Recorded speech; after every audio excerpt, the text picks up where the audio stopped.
परीक्षा online classes में आप सभी लोगों का स्वागत है। आज हम देखने वाले हैं छत्तीसगढ़ के महत्वपूर्ण आभूषण।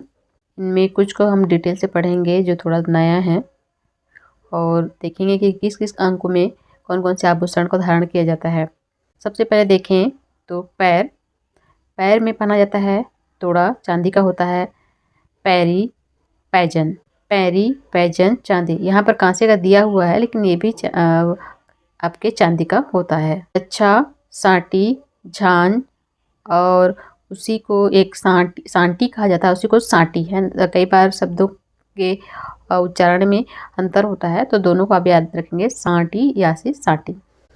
सांटी भी कहा जाता है। ये पैरों में पहना जाता है। इसको हम इमेज के माध्यम से भी देखेंगे।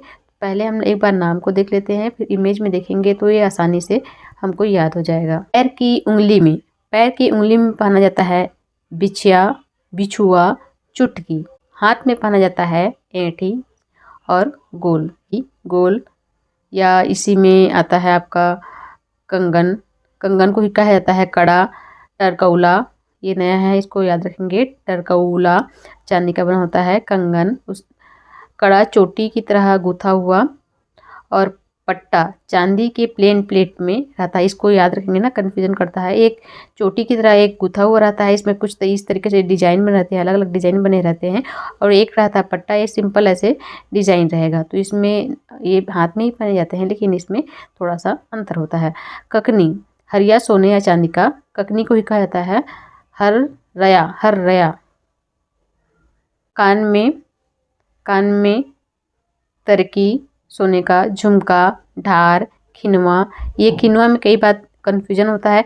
खिनवा कई बार नाक है कान, तो कोई भी जैसे आवाज़ होता है ना तो एकदम खन से करता है, तो सुनने वाला कान, खन जो शब्द है खनखनाना, तो सुनने वाला काम कौन करता है? कान करता है। उसके बाद है करनफुल, अधिकतर सोने का बना होता है। खूंटी, ऑरेंज, झारखन। उसके बाद है लुरकी, धतुरिया। ये सारे हो गए हैं आपके कान में। नाक में पहनने के लिए फूली हो गया, नथ हो गया और बुलंग। फूली, नथ और बुलंग। गला के लिए, गला का ज़्यादातर तरिया ज़्यादा रहता है, तरी ऐसा टाइप का इसमें, तो ये आसानी होता है याद करने के लिए। एक तो आप हो गया रुपया माला, चांदी का बना रहता है इस तरीके से। रुपया माला जैसे रुपया होता है ना, वैसे गोल गोल आकृति में रहता है रुपया माला। तिलरी, लरी आ रहा है मतलब इस तरीके से, तो वो गला में पहना जाएगा। तिलरी हो गया, मोटा मोटा गोल गोल होता है। तुरली, कटवा, हथनी, सूता, चांदी या सोने का बना होता है। पुत्री के बाद है सुंडरा, गौठला, सकरी, तिलरी, हमेल। ये हमेल में कन्फ्यूजन होता है। मेल कैसे करते हैं? ऐसे गले लगे करते हैं, तो हमेल, इसको याद रखेंगे। ये गला में पहना जाता है। कमर के लिए करधन चांदी का होता है। कोहनी के लिए नांगमुरी, इसमें से क्वेश्चन बनता है कोहनी के लिए नांगमुरी, बाजूबंद, कग्घा। ये नया है, कग्घा है ना, इसको याद रखें, कग्घा। नांगमुरी, इसमें कन्फ्यूजन होता है कि नांगमुरी को कहाँ है, तो नांगमुरी। नाग को जैसे रखेंगे, नाग सांप कैसे लपटाता है ऐसे रखना, तो लपटने के लिए उसको जो हाथ तक कोहनी है, कोहनी के ऊपर जो बाजू है वहाँ पे कई बार कई लोग क्या करते हैं, जैसे शंकर भगवान है तो उनका जो आकृति है नाग सांप का, तो इस तरीके से कई लोग अपने हाथ में भी धारण कर लेते हैं, उस टाइप का डिजाइन बना हुआ, तो इसको ऐसे याद कर सकते हैं, नांगमुरी। बालों में फुंदरा और झबली, ये भी नया है, क्वेश्चन आ हुआ है, झबली। बालों में फुंदरा या फिर झबली। छत्तीसगढ़ के आभूषण के जो नाम है कुछ का थोड़ा डिटेल देख लेते हैं। जैसे पुत्री का अर्थ क्या होता है? पुत्री का अर्थ होता है, सामान्यतः ऐसे पुत्रा पुत्री बोलते हैं ना, तो पुत्री का अर्थ है गुड़िया, यानी होता है पुत्री। और ये पहन कर खेलने वाले जो गुड्डा खेलने वाली हैं, इस तरीके से एक दर्शाता है। और एक रुपये सिक्के के समान होता है इसका आकृति, और इसमें माला में बना होता है 10 से 15 सिक्के का, एक मोटे धागे में खास तरीके से गूथा जाता है या इसको बनाया जाता है। सिक्के प्राचीन समय में चांदी से बनाए जाते थे, लेकिन कालांतर में चांदी का स्थान अन्य धातुओं ने भी ले लिया है। इन सिक्कों पर विशेष प्रकार के चिन्ह अंकित होते हैं जिन्हें ठप कहा जाता है। इसको आप कैसे समझ सकते हैं? एक छाप, इसको समझ सकते हैं, एक छाप रहता है। उसके बाद है सूता। सूता पुत्री की तरह सूता भी चांदी का गहना है। आमतौर पर यह मध्यमा उंगली की मोटाई जितना गोलाकार होता है उसे गले में पहना जाता है। वह अन्य गहनों की अपेक्षा ये थोड़ा सा भारी होता है सूता। अब यहाँ पर कन्फ्यूजन होगा। सुर्रा, लाख के ऊपर सोने की परत चढ़ाकर सुर्रा बनाया जाता है। इसकी आकृति गोल होती है तथा इसे भी गले में पहना जाता है। इसकी बनावट इतनी आकर्षक होती है कि मानव गले के संदर्भ में चार चांद लग जाता है। यहाँ पर ये है आपका सुर्रा ना। और कई बार क्या होता है, पशुओं के गले में पहनाए जाने वाला जो एक आभूषण है या बना हुआ है उसको कहते हैं सुहाई। तो सुर्रा सुहाई इसको याद रखेंगे। सुर्रा तो वो भी गले में पहना जाता है और सुर्रा भी गले में पहना जाता है। ढार, सोने से बनाया गया बड़े आकार का गहना ढार कहलाता है। इसे कानों में पहना जाता है। कानों में पहने जाने वाला दूसरा गहनों की तुलना में ज़्यादा भारी होता है। इसकी बनावट ऐसे होती है कि पूरे कान ढक जाता है, इसलिए यह चांदी का बना होता है। ढार, ढार को आप कैसे जोड़ सकते हैं, एक ढाल जैसे ना, जैसे कोई मूवी वगैरह देखते हैं थोड़ा एशियन मूवी, तो उसमें एक ढाल लिया जाता है अपनी सुरक्षा के लिए। तो इसकी जो बनावट ऐसी रहती है, कान को पूरी तरीके से ढक लेता है, तो ढार। तो आप इसको याद रखेंगे, कान को ये ढक लेता है तो ढार कान के लिए है। नागमोरी, इसको तो नागमोरी को देख ही चुके हैं, ये बाजूबंद के लिए रहता है। और जो सर्पाकार होता है इसको हमने देखा है, सर्पाकार होता है, पतला होता है।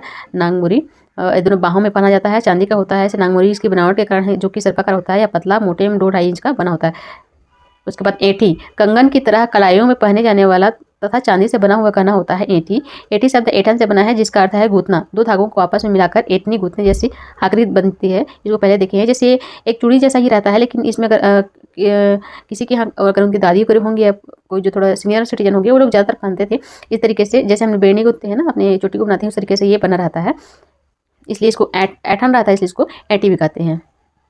धन, करधन तो कमर में पहना जाता है, इसमें समझाने लायक कुछ नहीं है, थोड़ा भारी होता है। अब फिलहाल तो उतना चलन में नहीं है। एक है लच्छा, ये नया है, पैर में पहने जाने वाला पायल का दूसरा रूप लच्छा है। चांदी से निर्मित है, मोटे और चौड़े पट्टे का गहना है जो पैर में फिट रहता है। पैजन, इसमें समझाने कुछ नहीं है। नगबेसर, नगबेसर आया हुआ क्वेश्चन है। स्वर्ण निर्मित नाक में पहनने वाला गहना, नक से इसको जोड़ेंगे, नक से नाक, तो नगबेसर नाक में पहना जाता है। इसका बसेरा नाक में ही होता है शायद, इसलिए नगबेसर कहा जाता है। बोलचाल में इसे फुल्ली भी कहते हैं। ककनी देख लिए हैं, ककनी चूड़ियों के साथ पहनने वाला चांदी से निर्मित गहना ककनी कहलाता है। बिछिया पाँव की उंगलियों में पहना जाता है। पट्टा, इसको भी देखे हैं, चांदी से निर्मित होता है और चूड़ियों के बीच में पहना जाता है। इसे एकमात्र ऐसा गहना है जिसका परित्याग महिला विधि होने के बाद भी नहीं करती। ये एक क्या होता है, जैसे शादीशुदा महिलाएं हैं, अगर पति की मृत्यु हो जाती है तो चूड़ियों को परित्याग करना पड़ता है। लेकिन ये पट्टा क्या है, ये इसलिए स्पेशल इसका मेंशन किया गया है, चूड़ियों के बीच में पहना जाता है। यह एकमात्र ऐसा गहना है जिसका परित्याग महिलाएं विधवा होने के बाद भी नहीं करती हैं, इसको ये पहन लेती हैं। ये पट्टे जैसा रहता है, सिंपल इस तरीके से चूड़ी के समान ही रहता है, उसको कहा जाता है पट्टा। पट्टा हो गया। तोड़ा हो गया, चांदी से निर्मित होता है, इसको भी देखें। तोड़ा काफ़ी मोटा है, वजनदार है और भारी होता है। पाँव में पहना जाता है तोड़ा। तो इस तरीके से हमने इसको कैसे रिलेट कर सकते हैं। तोड़ा किसको जाता है, कुछ होता है तो बोलते हैं ना पैर का तोड़ देंगे, तो ऐसे तरीके से आप इसको जा सकते। तोड़ा कहाँ पे रहेगा, भारी गहना के कारण पैर टूट जा रहा है तो तोड़ा पैर में रहेगा। इस तरीके से जो महत्वपूर्ण है उसको हमने देखा है। और एक इसका पिक्चर देख लेते हैं। चलो उतना स्पष्ट नहीं है, फिर भी काम चल जाएगा अपना। जैसे ये झुमका हो गया है ना, झुमका, ढार, किड़िया, सींगी ये सर में लगाने के लिए है, कुछ कुछ छूटा हुआ है। टिकली माथे की बिंदी के लिए है। खेनवा कान के लिए। नथनी, फूली, बुलाक, नगबेसर, लवंग, बेनी फूल, मांग फूल इसमें पहना उसको उसके लिए बोला जाता है। नाग मोरी, बनूरिया उसी को कहा जाता है। पहुँची और बहुटा। पट्टा, ये देखिए, ये है रहा पट्टा। और ये हो गया चूड़ी। उसके बाद ये हमली हो गया, ताबीज हो गया, दुलरी हो गया, ढोलकी हो गया, सूता हो गया गले में पहनने के लिए। और ये है कौड़ी का आभूषण और ये हो गया करधन। उसके बाद मुंदरी, ऐंठी, ये इसके देख रहे थे ना, ये ऐंठी हो गया, चूड़ी। इस तरीके से 1-2 बार आप प्रैक्टिस कर लेंगे तो आप इसके बाद MCQ जरूर लगाइए। MCQ लगाएंगे तो ये जो टॉपिक है और आप अच्छे से तैयार हो जाएगा। आज के लिए बस इतना है, फिर से मिलते हैं किसी नए टॉपिक के साथ। Thank you so much.